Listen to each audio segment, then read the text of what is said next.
When you go to war against your enemies and see horses and chariots and an army greater than yours, do not be afraid of them, because the Lord your God, who brought you up out of Egypt, will be with you. When you are about to go into battle, the priest shall come forward and address the army.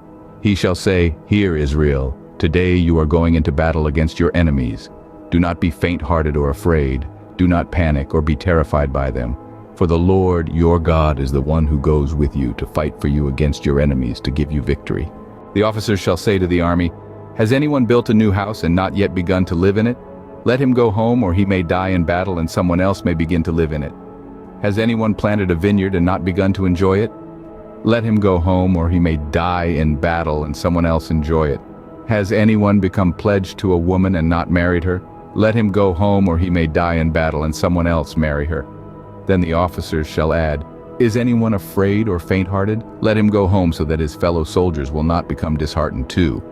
When the officers have finished speaking to the army, they shall appoint commanders over it. When you march up to attack a city, make its people an offer of peace. If they accept and open their gates, all the people in it shall be subject to forced labor and shall work for you. If they refuse to make peace and they engage you in battle, lay siege to that city. When the Lord your God delivers it into your hand, put to the sword all the men in it. As for the women, the children, the livestock, and everything else in the city, you may take these as plunder for yourselves. And you may use the plunder the Lord your God gives you from your enemies. This is how you are to treat all the cities that are at a distance from you, and do not belong to the nations nearby.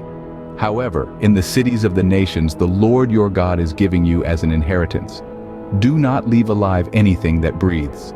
Completely destroy them: the Hittites, Amorites, Canaanites, Perizzites, Hivites, and Jebusites, as the Lord your God has commanded you.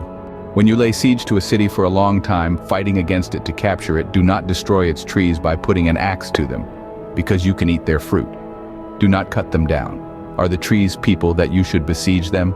However, you may cut down trees that you know are not fruit trees and use them to build siege works until the city at war with you falls.